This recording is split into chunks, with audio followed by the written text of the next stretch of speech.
Bab 370. Kesempatan. Kingston Jiang dibebani dalam suasana hati berat. Dia sedang memikirkan perkataan Shadow, dia sedang memikirkan penggalang Gu 100 tahun yang lalu. Kendalikan seluruh dunia dengan cacing Gu. Dia dikejutkan oleh suara panggilan Kintiasu, mendongak dan melihat Kintiasu yang berdiri di pintu kamar pasien, tidak bersuara, membuat orang takut. Pergi ngapain? Kintiasu menatapnya dengan wajah aneh, masih berjalan keluar dari kamar pintu, melihat ke sekeliling, tidak menemukan siapapun, dia berjalan masuk lagi, berlipat tangan di depan dadanya, melihati Kingston Jiang, bertanya, sudah begitu malam, diam-diam jalan keluar, menemui siapa? Kingston Jiang menguap. Kemudian berjalan menuju ranjang pasien, berkata dengan ringan, tidur terlalu lama, merasa sedikit lelah, jadi berjalan-jalan keluar. Benarkah? Kintiasu tampak tidak percaya. Kingston Jiang berbaring, mengangguk dan berkata, ya, kalau ngak apa? Baiklah. Kintiasu juga tidak banyak tanya lagi. Namun, dia selalu merasa Kingston Jiang telah menemui seseorang di belakangnya.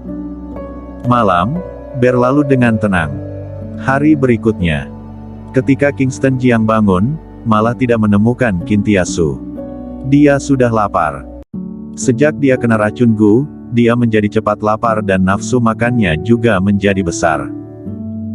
Dia tahu, ini karena energi makanan yang dia makan, semua telah diserap oleh cacing Gu yang ada di dalam tubuhnya, sehingga dia bisa merasa lapar, lelah bahkan seluruh badan lemas.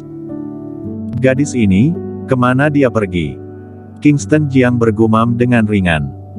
Kingston Jiang sangat lapar, tetapi dia tidak ingin bergerak sama sekali. Dia hanya berbaring di tempat tidur begitu, mengambil sebatang rokok dan menyalakannya. Namun setelah merokok beberapa kali, dia merasakan bau rokok sangat tidak enak, bahkan mual, merasa ingin muntah. Dia tidak tahan lalu mematikan rokoknya. Sudah datang, sudah datang. Saat ini, pintu kamar terbuka, Kintiasu datang dengan membawa makanan. Taruh di atas meja, tersenyum dan bertanya, lapar kan? Kingston Jiang mengangguk dengan lembut, ya, sedikit. Kintiasu membuka makanan ambil dari kantin, mengapit sepotong daging, menyerahkannya ke mulut Kingston Jiang, buka mulutmu. Kingston Jiang menatapnya, tetapi juga mendengar perkataannya dan membuka mulut. Begitu buka mulut, sepotong daging langsung masuk ke dalam. Dia mengunyah dengan pelan. Kintiasu sangat serius, dengan sabar menyuapi Kingston Jiang makan.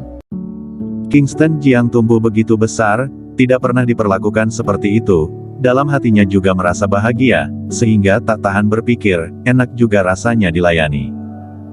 Ngomong-ngomong, apa yang akan kamu lakukan selanjutnya? Kintiasu bertanya sambil memberi makan.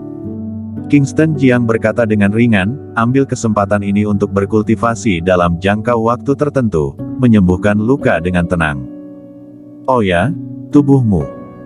Kintiasu tak tahan lalu berhenti, menatap Kingston Jiang, wajahnya terlihat khawatir, berkata, dokter bilang ada virus yang tidak dikenal di tubuhmu, meskipun virus ini tidak menular, tapi itu sangat berbahaya bagi tubuh manusia, bisa menghancurkan sistem kekebalan dan menyerang sistem saraf tubuh manusia. Kingston Jiang mengoreksi, ini racun Gu. Racun Gu. Kintiasu tampak bingung dan bertanya, apa itu? Kingston Jiang juga tidak tahu banyak tentang racun Gu, dia juga tidak tahu bagaimana menjelaskannya.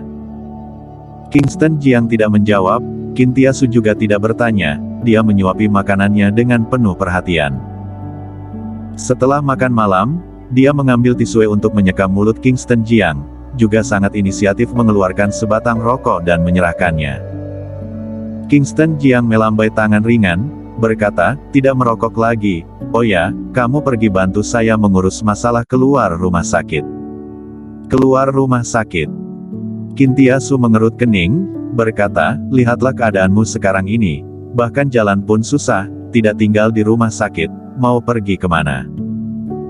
Kingston Jiang berkata dengan ringan, saya sendiri adalah seorang dokter, tubuh saya tahu, rumah sakit tidak dapat menyelamatkan saya hanya dapat menyelamatkan diri saya sendiri. Oh iya, kamu adalah Dewa Tabib, saya segera pergi melakukan formalitas pelepasan untuk Anda. Kintiasu mengangguk, lalu berbalik badan dan berjalan keluar dari kamar pasien. Kingston Jiang lalu berbaring untuk beristirahat. Baru berbaring sebentar, dia sudah langsung tertidur. Ketika dia tertidur, Kintiasu sudah kembali.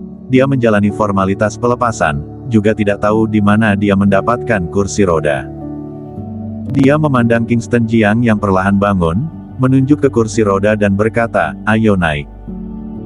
Kingston Jiang terlihat sangat canggung, "Nona besar, tidak perlu berlebihan begini juga, saya bisa jalan. Tidak usah memaksa." Kintiasu berkata dengan wajah datar, "Ayo naik, dokter sudah bilang, penyakitmu sangat berbeda, kalau tidak perlu janganlah bergerak, virus di tubuhmu akan menyerap energimu, semakin besar kamu bergerak, semakin aktif sel-sel virus itu." Kingston Jiang mengangguk. Kondisi yang dikatakan dokter, kurang lebih sama dengan penilaiannya. Dia bangun. Kintiasu langsung berjalan ke situ, memapahnya turun dari tempat tidur, duduk di kursi roda. Kemudian, dia mendorong Kingston Jiang pergi dari rumah sakit. Di luar rumah sakit, Kintiasu bertanya, "Sekarang mau pergi kemana?" Kingston Jiang melihat kota metropolis yang ramai. Saat ini dia sedikit kebingungan. Kota yang begitu besar, tetapi tidak ada tempat yang bisa dia tinggal. Dia menghela nafas dan berkata, "Cari hotel untuk tinggal sementara saja, nginep beberapa hari kita baru kembali ke Jiangzhou." Men. Kintiasu tahu Kingston Jiang masih ada urusan lain di kota Jingdu ibu kota, tetapi dia tidak tahu masalah apa, dia juga tahu diri dan tidak bertanya. Meskipun dia tidak tahu apa masalahnya, tapi dia kurang lebih dapat menebaknya, itu masalah yang sangat amat penting. Kintiasu mendorong Kingston Jiang ke arah sebuah mobil, memapa Kingston Jiang naik mobil, baru menyimpan kursi roda, memasukkannya ke bagasi, kemudian menyetir pergi. Dia menemukan sebuah hotel berbintang 5, membuka satu kamar. Setelah tinggal di hotel, Kingston Jiang tidak pergi lagi. Dia sedang menunggu jawaban dari Shadow. Begitu tunggu adalah sehari. Pada malam hari, Shadow muncul. Di hotel, di balkon kamar, Kingston Jiang melihat Shadow, bertanya, "Bagaimana?" Shadow berkata, "Raja sudah setuju." Dia bilang, "Selama itu urusan kamu, biarkan saya membantumu dengan seluruh kekuatanku." Mendengar, Kingston Jiang jadi lega. Shadow lanjut berkata, "Kesempatan juga sudah membuatnya untukmu. Dalam 3 hari, Raja akan meninggalkan kota Jingdu ibu kota, pergi ke kota A, kali ini ditemani Sekretaris Jenderal, Kepala Eksekutif dan juga Komandan Tentara Api Merah. Kedua negara memiliki suatu kerjasama yang penting, jadi orang-orang besar kota Jingdu ibu kota akan pergi semua, ini adalah kesempatanmu." Men. Kingston Jiang mengangguk sambil memikirkannya. Meskipun pangeran akan pergi, tetapi penjara bawah tanah dijaga sangat ketat, apalagi begitu masalah perampokan penjara tersebar, dia akan segera dikepung oleh tentara api merah. Setelah berpikir sejenak, dia baru berkata, "Saya memikirkan sebuah rencana perampokan penjara, nanti kamu baru koordinasi dengan saya." Shadow mengeluarkan sebuah catatan kecil dan menyerahkannya, "Nomor saya, ada masalah telepon ke saya." Kingston Jiang mengambilnya, melihatnya sekali, lalu merobeknya. "Pergi dulu." Shadow begitu melompat, langsung terjun dari balkon. Kingston Jiang melihat ke bawah. Hanya melihat Shadow seperti hantu saja, mengikuti pipa saluran pembuangan, menurun dengan cepat. Sini lantai 8, tetapi dia sangat cepat langsung muncul di lantai dengan lancar, kemudian menghilang di dalam mata.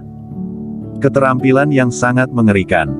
Kingston Jiang tak tahan menarik napas dalam-dalam. Memang pengawal pribadi raja, kekuatan ini benar-benar mengerikan sekali.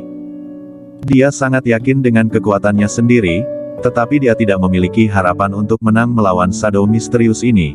Mungkin harus menggunakan 81 jarum dahsyat, dia baru memiliki kesempatan untuk menang. Kingston Jiang kembali ke kamar. Dia mengeluarkan 81 jarum dahsyat. Ini adalah sebuah kawat baja sangat tipis. Dia menekan sebagian kawat baja langsung tersebar pisah, berubah menjadi jarum-jarum perak. Kemudian, mengambil satu jarum perak lagi, menekannya dengan tenaga ringan, jarum perak yang tersebar di atas meja dengan cepat bergabung kembali, berubah menjadi sebuah kawat baja lagi. Keberadaan 81 jarum dahsyat, bertentangan dengan fisika saat ini. Rahasia apa yang tersembunyi di dalam 81 jarum dahsyat ini? Kingston Jiang mempermainkan 81 jarum dahsyat, bergumam ringan. Itu dia dapatkan di sebuah gua. Dalam buku kedokteran yang diperolehnya, hanya mengakhiri dengan sederhana kombinasi 81 jarum tersebut, namun tidak menyebutkan fungsi spesifik dari 81 jarum tersebut. Beberapa tahun ini, dia juga lagi mempelajarinya, tetapi dia tidak menyelidiki keluar hasil apapun. Bersambung.